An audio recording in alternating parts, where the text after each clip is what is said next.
जादुई आम। एक जंगल में एक आम का पेड़ हुआ करता था। वो चाहता था कि वो हर किसी की मदद कर सके ताकि सब उसकी इज्जत करें और हर बार उसे याद करें।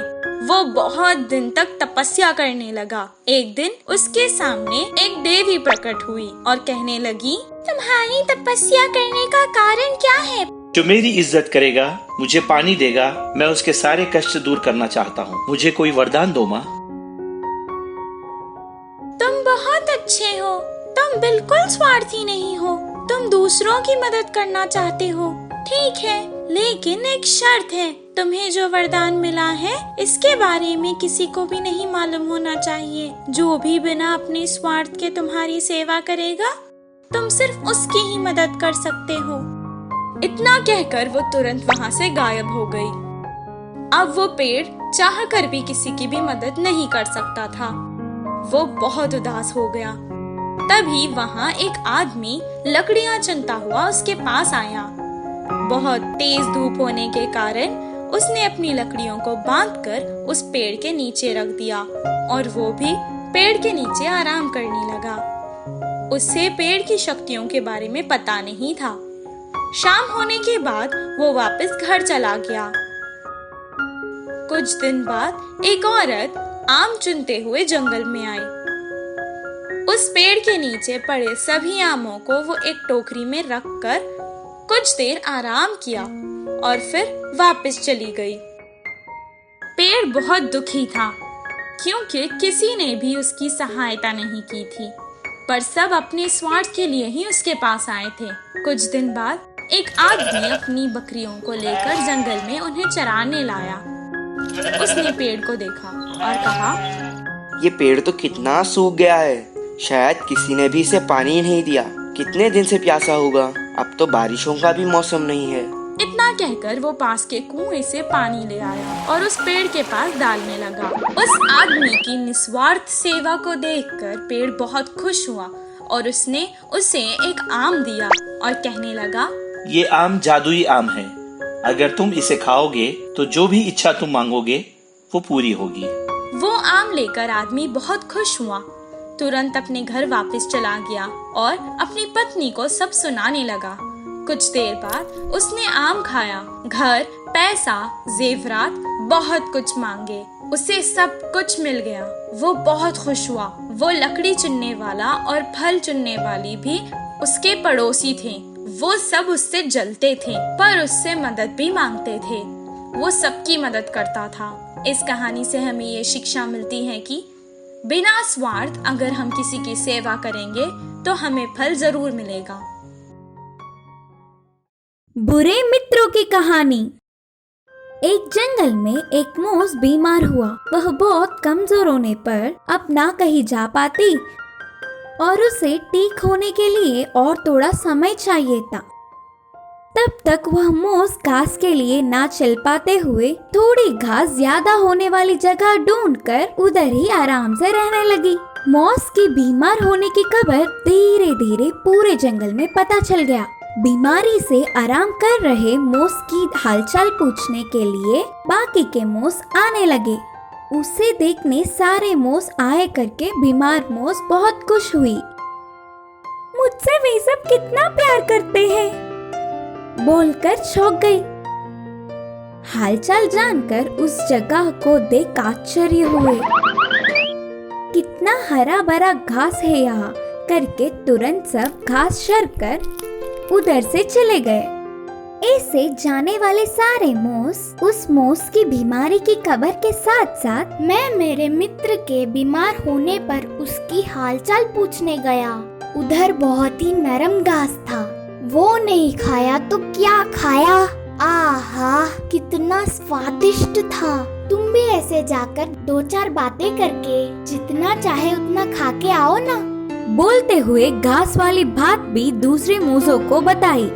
हरी भरी घास है जानकर सारे मूस भीड़ों में आकर हालचाल पूछने के बहाने से घास खाने लग गए। यह सब देखकर आराम करने वाली बीमार मूस परेशान हो गई। मुझे ना पहचानने वाले भी हालचाल पूछने के नाम पर आके जितना चाहे उतनी घास खा रहे हैं ऐसे तो मेरे ठीक होने तक पूरा घास खत्म हो जाएगा, तब मेरा क्या? बोलकर उदास हुई। लेकिन क्या फायदा, अगले दिन ही उधर की पूरी घास खत्म हो गई। अब ना कुछ कर पाते हुए बेचारी वो बीमार मूस चल ना पाने की स्थिति में भी जैसे तैसे करके दूसरी जगह ढूंढ लिया, और इस बार उसने ध्यान रखा ताकि उसकी पता किसी को पता ना चले। इस कहानी की नीति है कि मन में खोट होने वाले मित्र शत्रु से भी ज्यादा खतरनाक है। बंदर के बच्चे का सवाल। एक जंगल में एक बंदर का बच्चा रहता था। वह हर समय जंगल में घूमते हुए सब जानवरों को देखता है। तरह तरह के पक्षियाँ जानवरों को देखते ही एक एक अलग अलग से क्यों है, ऐसे प्रश्न उसके मन में उठते थे। पता नहीं क्यों इस जंगल में सारे पक्षियाँ जानवर एक जैसे नहीं है। एक को पूछो तो दूसरों को बड़ी पंख है, एक जमीन पर भागता है तो दूसरा पानी में तैरता है और एक हवा में उड़ता है। ऐसे क्यों, कुछ समझ में नहीं आ रहा। कोई भी माँ को पहले गुरु मानते हैं ना। मेरे सारे संदेह प्रश्न माँ से जान लूंगी, बोल के माँ के पास गया। माँ, मेरे मन में कुछ संदेह प्रश्न है, उन्हें आप जवाब दोगे? हाँ, बिल्कुल दूंगी। पूछो बेटा। उस जंगल में सब अलग अलग है, ऐसे हमें इतने लंबे पूंछ क्यों है? अच्छा, तो यही है तुम्हारे संदेह। हम बंदर हैं, कभी एक जगह पर नहीं रहते, एक पेड़ के ऊपर से दूसरे पेड़ पे उछलते रहते हैं। हमारे पूंछ से पेड़ के डाल को मजबूती से पकड़कर बड़े पेड़ों को पार करते हैं। उतना ही नहीं, हमारे पूंछ से शरीर पे उड़ते हुए कीड़ों को भी भगा देते हैं। अच्छा, ऐसा है। माँ, पूंछ सिर्फ हमें ही होता है क्या, और किसी को भी नहीं होता है क्या? क्यों नहीं, बहुतों को होता है ना। जैसे मछली बहने पूंछ की मदद से ही तैरते हैं। कंगारू काका भागते समय पूंछ को नीचे ना गिरने के लिए मदद के लिए उपयोग करते हैं। अच्छा माँ, तो हाथी की नाक ऐसा क्यों है? तुम्हारे हाथी मित्र के पास जाकर तुम खुद ही पूछ लो ना। बंदर की बच्ची उसके मित्र हाथी के पास गया। हे यार, तुम्हारी नाक ऐसी इतनी लंबी क्यों है? अरे, इससे नाक नहीं, सूंड कहते हैं। अच्छा, बंदर ने कहा, यह सूंड से बहुत सारा पानी एक ही बार पी सकते हैं। ऐसे ही पेड़ पे से फल आसानी से ले सकता हूँ, बड़े बड़े बार आसानी से उठा लेता हूँ। ये सूंड मुझ पर बहुत अच्छा लगता है।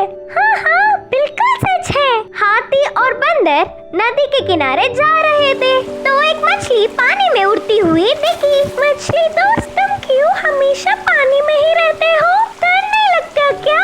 नहीं दोस्त, हम पानी में ही आराम से रहते हैं। हम खाने की चीजें भी पानी में ही ढूंढ के खाते हैं, और तुम्हें प्यास लगता है तो पानी के लिए भागते हो, पर हमें तो पूरा पानी में ही रहने से प्यास ही नहीं लगता।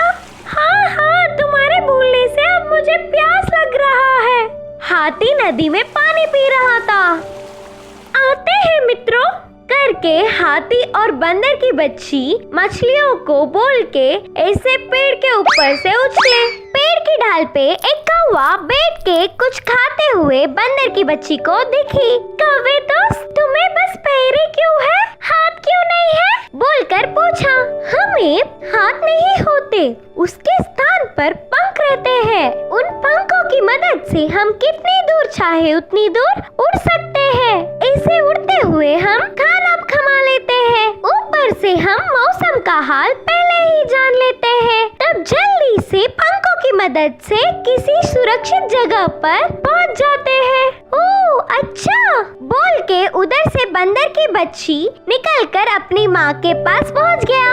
माँ, आज मेरे कुछ मित्रों से मिला, उनके विशेषताओं से वह बहुत खुशी से जी रहे हैं। मैंने अपनी आंखों से देखा। माँ, मैंने जान लिया कि ये भगवान की सृष्टि में हमारे जानवरों की दुनिया बहुत ही अद्भुत है। ऐसे बच्चा खुशी से बोलने पर माँ भी बहुत खुश हुई। इस कहानी की नीति यह है कि खुद अकेले की दुनिया तो नहीं होती, लेकिन जो उसी दुनिया को अद्भुत मान लेता है ना, उनको उससे बड़ी खुशी की बात होगा ही नहीं।